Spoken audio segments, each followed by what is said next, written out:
21장 7절부터 16절까지의 말씀을 본문으로 해서 유예된 호황이라고 하는 제목의 말씀으로 여러분과 같이 은혜를 나누고자 합니다. 유예된 호황입니다. 이번 주간은 제가 아까 광고에서 여러분 들으신 대로 오늘 저녁에 LA로 출발을 했다가 목요일날 다시 돌아오는 일정으로 출타하게 됩니다.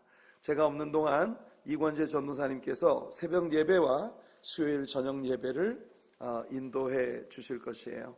제가 없더라도 여러분들 꼭 예배에 빠지지 말고 열심히 나오셔서 하나님께 많은 은혜 받는 우리 성도님들 되시기를 바랍니다.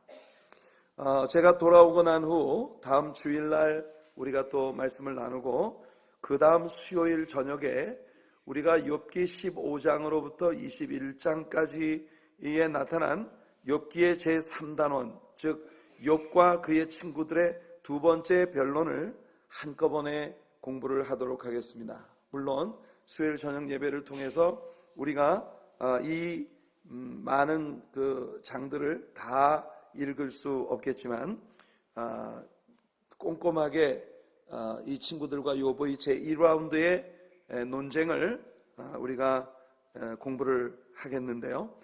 대신 열심히 여러분들이 제가 없는 동안 성경을 많이 읽으시고 다음 수요일에 성경 여행을 통해서 우리가 많은 은혜를 받는 귀한 시간이 되기를 바랍니다. 오늘은 욥과 그 친구들과의 두 번째 논쟁의 마지막 대답에 나오는 욥의 중요한 발언을 우리가 중점적으로 다루어 보도록 하겠습니다. 우리는 욥의 오늘 본문의 말을 통해서 우리의 현실에 대한 많은 교훈들을 얻게 됩니다. 여기서 욥은 친구들이 자신을 은밀한 죄를 가지고 있는 죄인이라고 그렇게 이야기하고 또 위선자라고 그렇게 단정을 하고 심지어 그 소발은 욥을 거짓말장이라고 이렇게 몰아붙이고 있는 것에 대해서 욥이 답변을 하고 있습니다. 욥은 진실로 악한 사람들의 삶의 모습과 그들의 사고방식 그리고 그들의 결국이 어떤 것인지 나는 분명히 알고 있다. 그러므로 나는 그 악한 자들처럼 살지 않고 그 악한 자들과는 판이하게 차별화되어진 삶을 살아온 사람이라고 친구들 앞에 주장을 하고 있는 것입니다. 이 말씀에서 욥은 하나님께서 유예해 주신 기간 동안 호황을 누리면서 하나님을 거역하는 악인들의 삶의 모습들이 어떤 것인지를 묘사해 주고 있습니다. 예수님은 제자들에게 가라지의 비유를 들려주셨어요. 마태복음 13장 24절로부터 30절까지 말씀 보면 마태복음 13장은 예수님이 다양한 모습으로 천국을 비유해 주신 천국 비유장입니다. 이 천국에 대한 비유 가운데 예수님 말씀하시기를 한 주인이 밭에 좋은 씨앗을 뿌렸는데 다음에 나가보니 종들이 가라지가 많이 자라고 있는 것을 보고 주인에게 와서 보고를 합니다. 주인님, 우리가 밭에 좋은 씨앗을 뿌렸지 않습니까? 그런데 가라지들이 함께 자라고 있습니다. 그러자 주인이 하는 말이 원수들이 그렇게 하였구나. 원수들이 밤새 와서 나쁜 가라지를 뿌리고 갔구나. 그래서 종들이 말하기를 주인님, 그러면 우리가 가서 가라지를 다 뽑아버릴까요? 그러자 주인이 하는 말이 가만두어라. 가라지를 뽑다가 알곡까지 뽑을까 염려되므로 둘 다 추수 때까지 자라도록 내버려 두어라. 추수 때가 되면 가라지는 가라지대로 알곡은 알곡대로 분명히 표가 나게 될 것이라는 말입니다. 저도 어린 시절을 강원도 심심산골에서 보냈기 때문에 논밭에 자라나는 곡식들을 늘 보면서 자랐습니다. 예수님 말씀하신 이 말씀은 틀림이 없습니다. 정말 좋은 곡식을 패는 그런 알곡들은 한 알 한 알이 주인의 손길을 필요로 합니다. 하지만 가라지 혹은 피, 잡초 이런 것들은 그냥 내쳐두어도 얼마나 생명력이 강한지 그것들은 그저 들판에서 아무 관리를 해주지 않아도 너무나 잘 자라죠. 이 알곡이나 이 가라지나 둘 다 어릴 때에는 전혀 표시가 나지를 않아요. 비슷비슷하기 때문에. 그래서 잘못 이 피를 뽑다가 알곡을 뽑는 그런 위험성이 있는 것입니다. 하지만 얼마 정도 자라면 서서히 이 둘은 큰 차이를 나타내기 시작합니다. 알곡들은 자랄수록 고개를 숙이게 돼 있어요. 왜냐하면 알곡을 잔뜩 패고 있는 이 이삭들은 전부 무겁기 때문에 밑으로 쭉 처지니까 자랄수록 고개를 푹 숙이게 됩니다. 하지만 이 가라지들은요, 속에 아무 열매도 들어있지를 않기 때문에 고개를 빳빳이 들고 쭉쭉 커가는 거예요. 알곡들이 노랗게 익어갈 때에도 가라지들은 푸러둥둥하게 그렇게 무성한 풀로서 자라가게 되는 것입니다. 너무 어릴 때 가라지를 뽑으려고 하다가 알곡까지 뽑을 염려가 있기 때문에 잘 식별이 되지 않는 어린 때는 그냥 내버려 두고 어느 정도 자랄 때까지 내버려 두는 거예요. 일정 기간 자라도록 내버려 두는 것이 지혜로운 일입니다. 반드시 표시가 나게 마련이니까요. 비료 주고 거름 주고 애지중지 아끼면서 주인이 정성껏 키우는 밭에 가라지가 독판 왕노릇하며 자라고 있는 모습을 여러분 한번 생각해 보십시오. 이것들은 매우 빠른 속도로 자라고 힘도 강합니다. 그러니까 주인이 이것들을 뽑아내기까지는 모든 것이 가라지 세상인 것처럼, 가라지 판인 것처럼 그렇게 보인다는 겁니다. 이 가라지들은 충실한 알곡들에게서 좋은 양분을 다 빼앗아 먹고, 알곡들은 이 가라지들에게 치여서 무능하게 죽어가는 것처럼 보이는 그런 양상이죠. 그러나 우리는 이 가라지들이 누리는 호황이 바로 멸망이 유예되어진 호황에 불과하다는 것을 아는 것입니다. 이 가라지들은 정해진 날이 올 때까지 유예되어 있지만 정해진 날이 오면 반드시 뽑혀져서 뜨거운 불 속에 던져지게 되는 것이 그들의 운명인 것이에요. 욥은 자신이 살고 있던 시대로부터 2000년 후에 오실 예수님과 너무나 유사한 비유를 오늘 본문을 통해 말하고 있는 것입니다. 욥은 악인의 생리와 그들의 최후가 어떤 것인지에 대해서 밝히 알고 있다고 그렇게 말합니다. 7절에서 먼저 욥은 오늘 크리스찬으로 살아가고 있는 우리들 대부분이 공감할 만한 그런 문제 제기를 하고 있습니다. 오늘 우리들 모두도 이 세상을 바라보면서 욥과 동일한 생각을 품게 되는 그런 이야기를 욥이 제시하는 것입니다. 욥은 이 7절에서 세 가지 질문을 던집니다. 7절에 말하기를 어찌하여 악인이 생존하고 장수하며 세력이 강하냐? 어찌하여 악인은 이렇게 시퍼렇게 살아있고 그리고 또 오래 살고 그리고 세력을 당당하게 누리고 있느냐? 이 질문을 욥은 먼저 제시를 하고 있는 것입니다. 성도 여러분, 우리가 세상을 살아가다 보면 예수 믿는 우리들은 정말 모든 것에서 많은 어려움을 겪는 것처럼 보입니다. 왜 그렇게 주님 앞에 바르게 살려고 노력하는데 우리가 조금만 잘못하면 하나님이 우리를 그렇게 치밀하게 다루시는지, 때로는 질고의 채찍으로 우리를 때리실 때도 있고 어떤 때는 주변에 여러 가지 열악한 환경 가운데 우리를 몰아넣으셔서 연단을 시키실 때도 있단 말이죠. 욥이라는 사람이 일생을 얼마나 의롭게 살아왔습니까? 얼마나 착한 일을 많이 하면서 살아왔습니까? 그런데 왜 하나님은 악인들도 떵떵거리며 살고 있는 이 세상을 욥으로 하여금 이렇게 힘들고 어렵게 살아가도록 그렇게 하시느냐 하는 겁니다. 하나님은 공평하시다고 말하는데 과연 하나님이 행하시는 일이 공평한 것이냐 하는 것에 대한 의문을 제기하는 거예요. 악인들은 이 땅에서 삶을 계속하고 수를 누리고 이 인생을 즐기는 것을 허락받고 있단 말이에요. 대부분의 경우에 그들은 이 땅에서 수를 누립니다. 오래 살죠. 한 번에 수백만 원, 수천만 원씩 들여서 곰쓸개를 빼먹고, 여러분 참 한국 사람들이 얼마나 잔인한지 몰라요. 곰을 그냥 산채로 쓸개만 돌려가지고 빼먹는 그런 사람들이 있고, 또 사슴 뿔을 잘라내고 거기다 빨대를 꽂아가지고 피를 빨아먹는답니다. 여러분, 많은 돈을 들여서 이런 짓을 하는 사람들은 그렇게 이 세상에서 몸을 건강하게 하고 장수하는 것이 그들의 목적이에요. 악인들은 이 땅에서 그들의 큰 세력을 누립니다. 그 세력을 누리기 위해 남의 자유나 인권, 삶의 기본권 같은 것은 눈 하나 깜짝하지 않고 짓밟아버리고 무시해버리면서 가난한 노동자들을 착취하여 큰 돈을 버는 이런 사람들이 있고, 여러분 정말 어렵고 힘겨운 사람들의 인권을 유린해가면서 이 세상 모든 사람들 위에 군림하려고 하는 이런 사람들이 있는 것이에요.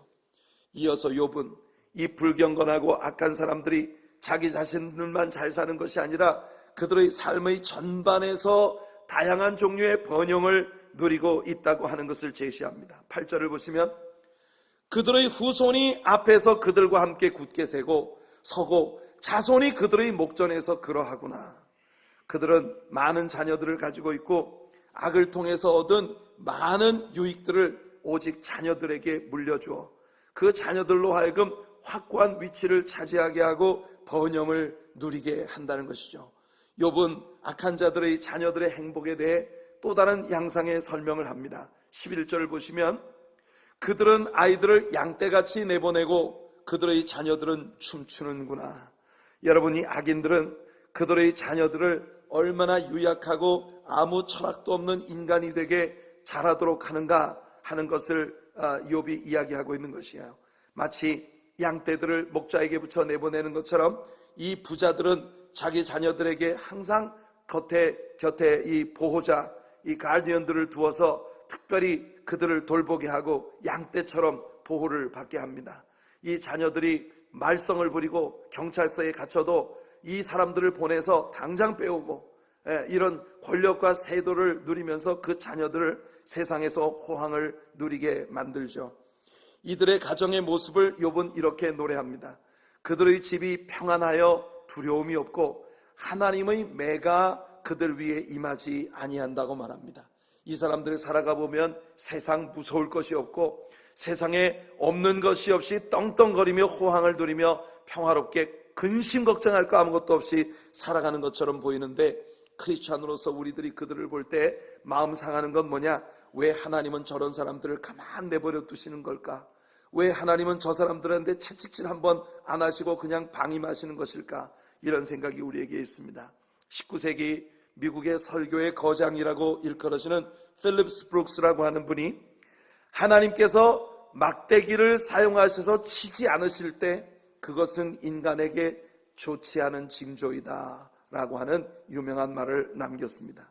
여러분, 악한 일을 행하는데도, 못된 짓을 하는데도, 엉망진창으로 오직 육체만을 위해서 살아가는 삶을 살아가는데도 하나님이 매를 들지 않으신다는 건 이 사람들이 이 세상에서 호황을 누리는 것이 아니라 하나님께서 포기한 사람들이라고 하는 무시무시한 이야기입니다. 그들은 다만 하나님의 관심 밖에서 유예된 안녕을 누리고 있을 뿐이라는 것이죠. 또 욥은 이 악인들이 사업만 하면 늘 성공하고 손실이 없는 번영을 누리는 것처럼 보인다고 그렇게 이야기합니다.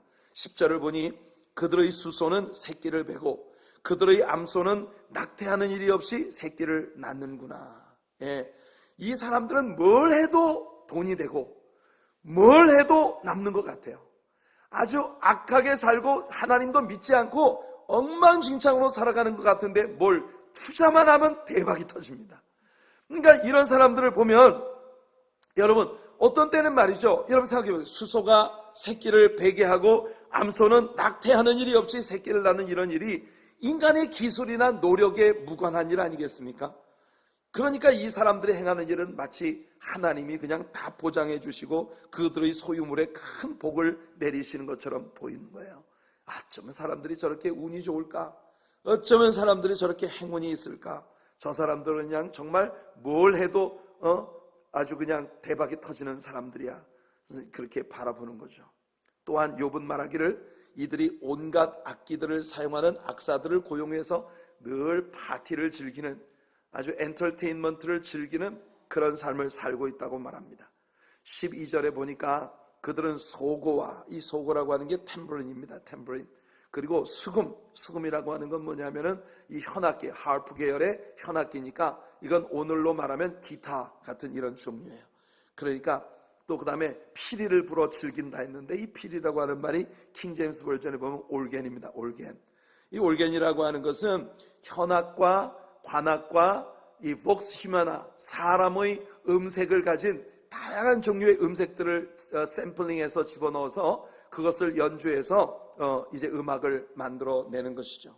그러니까 여러분, 쉽게 이야기하면 이 사람들은 밴드를 고용을 해서 늘 즐기며 파티를 연다는 것입니다. 이사야 선지자의 글을 보면 이런 모습이 더 잘 설명되고 있는 것을 봅니다. 이사야 5장 12절에 보니 그들의 연회에는 수금과 비파와 소고와 피리와 포도주를 갖추었어도 여호와께서 행하시는 일에 관심을 두지 아니하며 그의 손으로 하신 일을 보지 아니하는도다. 이런 사람들은 말입니다, 삶을 살아가면서 온통 자기 자신을 즐기기 위한데 흥청망청 돈을 쓰는 거예요. 밴드들을 고용하고 옆에 여자들을 앉혀놓고 그리고 부어라 마셔라 그냥 놀고 즐기는데, 그런 데는 돈을 하룻밤에도 막 몇백만 원씩 돈을 펑펑 쓰고 하룻밤에도 뭐 몇천 불씩 그렇게 유흥비로 날리는 것 하나 눈 하나 깜짝하지 않고 아끼지 않으면서도 실제로 하나님의 일에는 일체 관심이 없고 하나님께서 행하시는 일들을 전혀 보지 아니하는 이런 삶을 살아가고 있다는 것입니다. 아모스 선지자가 한술 더 떠서 그들의 흥청망청 즐기는 모습에 대한 노골적인 묘사를 합니다. 아모스 6장 5절과 6절 말씀을 보시면 비파 소리에 맞추어 노래를 지절거리며 다윗처럼 자기를 위하여 악기를 제조하며, 여러분 다윗이라는 사람은 수금을 잘 타는 사람이고 이스라엘의 노래 잘하는 자라고 그렇게 성경의 칭찬을 받았습니다. 하지만 다윗은 그 악기를 자신의 영광을 위해, 자신의 즐거움을 위해 연주하는 자가 아니라 하나님을 기쁘시게 하기 위해 찬양을 연주하는 자인데, 이 다윗처럼 악기를 제조하고 그리고 자기 자신의 영을 위해서 이 엔터테인먼트를 즐기는 이런 사람들의 모습을 아모스가 이야기하는 거예요. 그들은요 대접으로 포도주를 마신다. 여러분 저 스크린에 있는 것처럼 대접으로 술을 마시는 게 뭡니까? 폭탄주입니다. 이름하여 폭탄주를 마시고 귀한 기름을 몸에 바른다. 값비싼 향수, 향품 이런 것들을 몸에 바르고 소위 명품으로 아주 머리끝에서 발끝까지 치장을 하고 그렇게 살아가면서 요셉의 환난에 대해서는 근심하지 아니한다. 요셉의 환난이란 뭐냐? 예수 그리스도의 십자가의 고난을 의미하는 것으로 자신의 죄와 구원의 문제를 위해 주님께서 허락하신 은혜의 길에 대해서는 일체 관심 하나 두지 않고 무관심하게 그렇게 살아가고 있는 모습을 이야기하는 거예요. 나가서 세상 사람들이 즐기는 대로 그렇게 세상 뭐만 했다 하면은 항상 음주를 하고 그리고 또 여흥을 즐기고 이런 일들을 하면서 온갖 명품으로 치장을 하고 세상에서 부와 영광을 누리면서, 그러면서도 자신을 위해 십자가에 피 흘려 죽으신 예수 그리스도의 피 묻은 복음에 대해 일체 근심도 걱정도 염려, 자신의 영원한 영생의 미래에 대한 것은 눈꼽만큼도 걱정하지 않고 세상을 살아가는 그런 사람들의 모습이 여기에 묘사되고 있는 것이에요. 본래 여러분 음악이라고 하는 시스템은 하나님께서 창조하셨습니다. 음악이라고 하는 시스템만큼 흥미롭고 신비한 것이 없어요. 음악이라고 하는 것은 도레미파솔라시 이 7개의 이 음계를 가지고 다양한 옥타브와 거기에 리듬 이런 것들을 구사해서 여러 가지 다양한 종류의 음악을 만들어내는 것입니다. 참 신비해요. 7가지의 음계를 다양하게 변형을 주어서 이렇게나 많은 음악이 창의적으로 만들어질 수 있다는 것이 정말 신비한 일입니다. 이 음악의 체계는 하나님께서 주변에 있는 천사들로 하여금 하나님을 영화롭게 해드리기 위한 찬양의 목적으로 하나님이 음악이라는 시스템을 지으신 것이에요. 우리가 열왕기하 3장에 보면 여호사밧 왕이 아합의 아들인 여호람과 더불어서 전쟁에 연루될 수밖에 없게 된 그런 상황을 우리 배운 바 있습니다. 엘리사에게 이 여호사밧 임금이 선지자 엘리사에게 하나님의 말씀을 물어보자고 할 때 엘리사가 음악을 하는 사람을 불러달라고 해서 그 음악하는 자가 하나님을 찬양할 때 하나님의 감동이 엘리사에게 임하여 성령의 감동으로 하나님의 예언의 말씀을 증거하는 이런 장면을 우리가 성경에서 봅니다. 열왕기하 3장 15절을 보시면 이제 내게로 검은 고 탈 자를 불러오소서 하니라. 검은 고 타는 자가 검은 고를 탈 때에 여호와의 손이 엘리사 위에 있더니, 여러분 우리가 예배 시간에 찬양을 하는 이유가 바로 여기에 있는 것이에요. 우리가 두나미스 프레이즈 밴드가 연주하는 컨템포러리 음악으로 찬양을 드리고 일어나서 박수치고 몸을 움직이면서 춤추어 찬양하고 또 찬양대의 클래시컬한 그런 찬양의 연주를 통해서 하나님 앞에 영광을 돌리는 이 모든 것들은 우리들의 찬양이 하나님께서 그 찬양을 보좌의 기둥으로 삼고 거기에 임재하셔서 하나님의 성령의 감동이 있는 놀라운 역사를 행하시는 분이시기 때문에 그런 것입니다. 그래서 여러분 예배를 드릴 때마다 여러분들이 찬양이 울려 퍼질 때 그 찬양에 여러분들이 함께 동참하셔서 때로는 내가 곡을 잘 모르는 그런 곡이 연주가 되더라도 그 찬양의 가사들이 여기 스크린에 다 나오지 않습니까? 그 가사들을 나의 기도로 삼고 찬양에 참여하면서 하나님의 임재를 경험하는 그런 놀라운 은혜가 여러분들에게 있으시기를 축복합니다. 그런데 우리는 창세기에서 벌써 가인의 후손들이 각종 악기를 만들어 하나님을 위한 음악이 아닌 자기 자신들을 즐겁게 하기 위한 엔터테인먼트의 수단으로 음악을 만들고 있는 그런 모습을 봅니다. 창세기 4장 21절을 보니까 유발이라고 하는 자가 수금과 퉁소 잡는 모든 자의 조상이 되었다. 그러니까 인류 최초의 밴드 마스터, 인류 최초의 밴드 마스터이 바로 이 유발이라고 하는 자입니다. 이 유발이라고 하는 자가 세상의 모든 엔터테인먼트의 음악을 하는 자들의 조상이 되었다는 거예요. 이렇게 음악 시스템을 자기의 영광과 즐거움을 위해, 영을 위해서 만드는 이런 일이 성경의 거의 첫 번째 페이지부터 벌써 등장하고 있는 이런 모습을 우리가 보는 것입니다. 이렇게 욥이 이야기하는 악인들은 이렇게 악을 행하고 자기 자신만을 위해서 살면서 하나님을 전적으로 무시하는 발언을 서슴지 않는다고 말합니다. 우리는 이 말씀에서 성화되지 못한 사람의 부가 그들에게 절대로 축복이 되지 못하며 오히려 저주가 된다는 것을 발견하게 되는 거예요. 이 사람들은 돈이 많은 게 큰 문제입니다. 왜냐하면 그들이 가지고 있는 그 많은 물질을 가지고 오직 육체와 이 세상적인 것들만을 추구하면서 살아가기 때문에 그런 사람들은 돈이 많다는 게 오히려 그들에게 저주가 된다고 하는 것을 우리가 보는 거예요. 오늘 본문 14절과 15절 말씀을 보시면 욥이 이렇게 말합니다. 그러할지라도 그들이 세상에서 온갖 영광과 즐거움과 모든 것을 다 누리도록 하나님이 허락하신 것처럼 보이는 그런 삶을 살면서도 그들은 도리어 하나님께 말하기를 우리를 떠나소서 우리가 주의 도리 알기를 바라지 아니하나이다. 전능자가 누구이기에 우리가 섬기며 우리가 그에게 기도한들 무슨 소용이 있으랴 하는구나. 여러분, 이 악한 자들은 다만 우리 하나님을 믿지 않는 데서 끝나는 것이 아니라 Leave me alone 하나님께 주장하는 거예요. 제발 우리 그냥 내버려 두세요.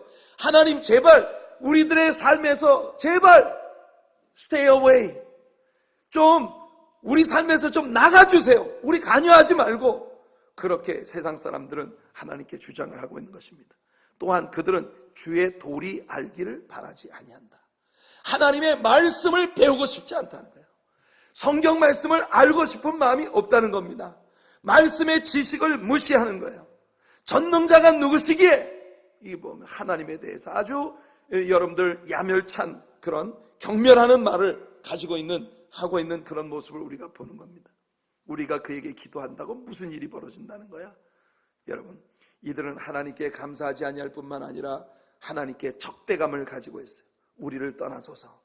여러분, 미국이라고 하는 나라가 이렇게 역사 가운데 엄청난 하나님의 축복을 받아 짧은 시간 안에 인류 역사 가운데 최고의 대제국이 될 수 있었던 이유는 여러분들 미국이라는 나라를 건국한 청교도들이 여러분 영국으로부터 진정으로 하나님을 성경대로 믿을 수 있는 자유를 얻기 위하여 신앙을 하나님 앞에서 정말 하나님을 제대로 믿을 수 있는 자유를 얻기 위하여 이곳에 와서 그 열악한 환경 가운데서도 감사와 예배와 성경 말씀의 기초를 둔 통치 이념들을 세워 In God we trust라고 하는 이런 하나님을 우리가 믿는다라고 하는 것을 그들의 화폐 속에 새겨놓고 그들의 모든 통치 이념 가운데 여러분들 하나님을 제일로 섬기는 일을 우선시했었던 그 청교도들에 대한 하나님의 축복으로 하나님이 주신 것이라는 걸 우리 모두가 잘 알고 있지 않습니까? 그러나 그들의 후손들은 오늘 어떻게 살고 있습니까? 역사가 흘러가면서 이 청교도들의 후손들은 오늘날 하나님을 제대로 믿을 자유를 얻기 위해 이곳에 온 그들의 조상들과는 달리 하나님을 믿지 않을 자유를 법적으로 보장받기 위하여 그들은 인간이 하고 싶은 모든 것들을 법제화시켜서 그렇게 행하고 있는 죄악 가운데로 달려가고 있는 모습들을 우리는 보는 것입니다. 이들은 하나님의 도, 즉 말씀에 대한 혐오감을 가지고 있어요. 누가 성경 이야기만 하면 아주 혐오감을 느낍니다. 우리가 주의 도리 알기를 즐겨하지 아니한다. 우리는 말씀을 배우고 싶지 않아. 말씀을 알고 싶지도 않아. 이들은 하나님께 대해 극도의 교만을 가지고 있어서 하나님으로부터 독립하고자 하는 것입니다. 전능자가 누구기에 우리가 그를 섬겨? 로마서 1장에서 바울이 말한 것처럼 그들은 이미 그들의 마음에 하나님 두기를 극도로 싫어하는 자들의 모습을 보이는 것이에요. 이들은 하나님을 전혀 신뢰하지 않습니다. 우리가 기도한다고 무슨 일이 일어난다는 것이야. 사랑하는 성도 여러분, 욥이 오늘 우리들의 본문에서 자신을 보고 악인이라고, 위선자라고, 그리고 거짓말장이라고 이렇게 그를 호도하고 있는 친구들 앞에서 나는 악인이라는 존재가 이런 삶을 살고 이렇게 하나님 앞에 벌을 받게 된다는 사실을 알고 있다. 그러니 나는 절대 너희들이 생각하는 것처럼 그런 악인이 아니야.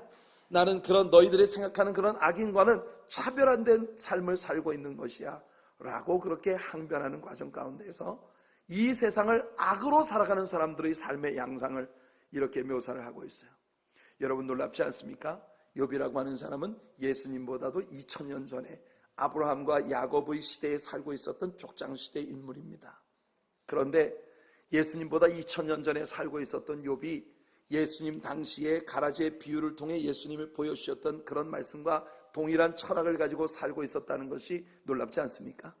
더 놀라운 건 뭐냐면 오늘 욥이 욥기에서 이야기하고 있는 이야기가 4000년여의 시간의 갭을 지나 오늘 우리가 살아가고 있는 이 시대에도 동일하게 벌어지고 있는 일들을 그대로 묘사하고 있는 것이라는 걸 우리가 이 성경을 통해 배우는 것이에요. 성도 여러분, 욥이 말하고 있는 이 악한 자들의 양태를 보면서 저는 오늘날에 와서 이 악인들의 특성이 과연 하나님을 믿지 않는다고 주장하는 불신자들이나 소위 무신론자들에게만 적용이 되는 것인가 하는 데 대해 의구심을 갖게 됩니다.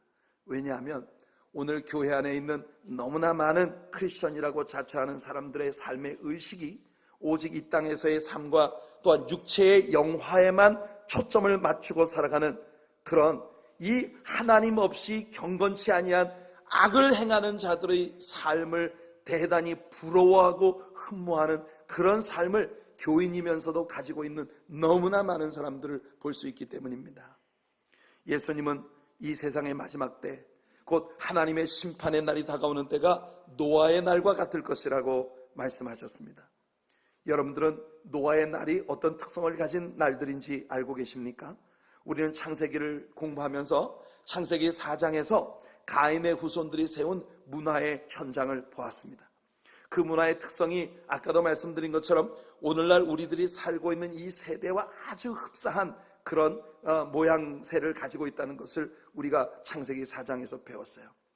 먼저 성경은 가인이 자녀를 낳아 한 도시의 이름을 자기 자녀의 이름을 따라 에녹성이라고 이름한 것을 보았습니다. 이 에녹이라는 사람은 물론 65세에 첫 아들을 낳고 그 후로 300년 동안을 하나님과 동행하다가 365세에 하나님께서 그를 이 땅에서 옮겨가심으로 더 이상 땅에서 보이지 않게 된, 그러니까 오늘 우리가 찬양했던 옛 선지 에녹, 하나님과 동행하다가 하나님께 들림을 받은 그 에녹을 이야기하는 거 아닙니다. 오늘 여기 나오는 이 에녹이라는 자는 여러분 이 동일한 에녹과 동일한 이름을 가지고 있는 가인의 후예예요. 그런데 여러분 이 시대에 벌써 사람들은요 한 도시를 건설하고 그 도시를 사람에게 헌사하는, 그 사람의 이름으로 그 도시의 이름을 부르는 이런 일들을 행하고 있다는 것입니다. 오늘날 우리가 살고 있는 미국 땅 안에 사람의 이름을 딴 도시의 이름, 거리의 이름들이 얼마나 많습니까? 이런 일들이 벌써 가인의 집안에서 일어나고 있었다는 걸 우리에게 보여주는 거예요. 성경에서 처음으로 2 이상의 아내를 얻은 최초의 다중혼의 사람인 가인의 5대손 라멕이라고 하는 자가 나옵니다. 이 라멕이라고 하는 사람의 2 부인의 이름이 아다와 실라입니다. 이 이름들은 아다라고 하는 이름은 매력적이라는 의미를 갖고 있고, 실라라고 하는 이름은 싱싱한 바람둥이라는 의미를 가지고 있어요. 이런 이름을 가진 이 여성들의 이름이 우리들에게 보여주는 건 뭡니까? 그 시대의 사람들이 무엇에 초점을 맞추고 살았는가 하는 것을 우리들에게 보여주는 것이에요. 실라가 낳은 딸의 이름은 나아마입니다. 나아마라고 하는 이름은 즐겁게 하는 여자라는 뜻이에요. 그러니까 이 시대 사람들이 주로 어디에 초점을 맞추고 살았는지를 엿보게 해주는 그런 이름들인 것입니다. 그런데 우리가 여기서 한 가지 염두에 두어야 하는 것은 이와 같은 가임의 후손들의 타락에 대해 하나님께서는 전혀 분노하지 않으셨다는 사실입니다.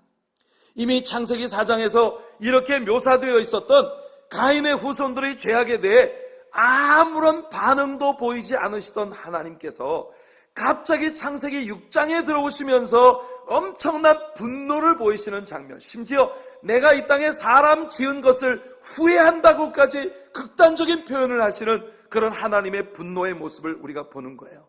왜입니까? 창세기 6장 2절을 보면 이렇게 말합니다. 하나님의 아들들이 사람의 딸들의 아름다움을 보고 자기들이 좋아하는 모든 여자를 아내로 삼는지라. 여러분, 이 구절은 하나님의 아들들이 사람의 딸들과 뒤섞이기 시작했다고 하는 걸 우리에게 보여주는 것이에요. 여기 나오는 하나님의 아들들의 존재가 누구냐 하는 것에 대해서는 여러 가지 논쟁이 있습니다. 어떤 사람이 하나님의 아들들이 천사라고 말하는 사람도 있고, 어떤 사람들은 이 하나님의 아들들이란 말이 셋의 후손, 즉 죽은 아벨을 대신해서 메시아를 이 땅에 보내시기 위한 메시아의 가문으로 세운 셋의 일가가 하나님의 아들들이다라고 설명하는 이들도 있습니다. 어느 쪽이 옳은지 모르겠지만 그러나 중요한 것은 뭐냐면, 여기 나오는 하나님의 아들들이 사람의 딸들과 뒤섞여 버렸다는 것은 오늘날도 이 세상에 하나님을 믿는 하나님의 자녀들이 하나님 없이 살아가는 세상 사람들과 흥청망청 뒤섞여서 전혀 다를 바가 없는 그런 삶으로 범벅이 되어가고 있는 그런 모습을 보여주는 말씀이라고 하는 것이에요. 사랑하는 성도 여러분, 하나님의 자녀들이 세상 사람들과 뒤섞일 때 하나님의 분노가 일어나기 시작했습니다. 창세기 6장 3절을 보니 하나님께서 말씀하십니다. 여호와께서 이르시되 나의 영이 영원히 사람과 함께하지 아니하리니 이는 그들이 육신이 됨이라. 그러나 그들의 날은 120년이 되리라. 여러분, 이 말씀에서 우리가 한글 성경만 읽으면 오해하기 쉬운 구절이 있습니다. 나의 영이 영원히 사람과 함께하지 아니하리니, 이 말은 하나님의 성령께서 다시는 사람과 함께하지 않겠다는 말처럼 그렇게 읽혀지지 않습니까? 이 말을 킹 제임스 버전에 보면은 And the Lord said, My spirit shall not always strive with man, 이렇게 되어 있습니다. 이 말은 무슨 말이냐면, 나의 영이 사람과 strive 하는 일이 영원히 지속되지는 않을 것이라는 그런 뜻이에요. 이 말은 쉽게 얘기하면 하나님의 영이 오늘날 죄악 가운데 있는 사람들과 계속 씨름을 하고 있다는 뜻입니다. 예수님께서 약속하신 성령이 오순절 강림하신 그 이후로부터 예수님 말씀하신 것처럼 주의 성령이 오시면 그가 죄에 대하여, 의에 대하여, 심판에 대하여 세상을 가책하시리라고 말씀하셨는데, 하나님의 성령께서는 오늘 사람들의 곁에서 사람들에게 계속 가책을 주고 계시는 거예요. 그러니까 주의 성령께서 예수 믿어라, 예수 믿지 않으면 영원히 지옥행이다.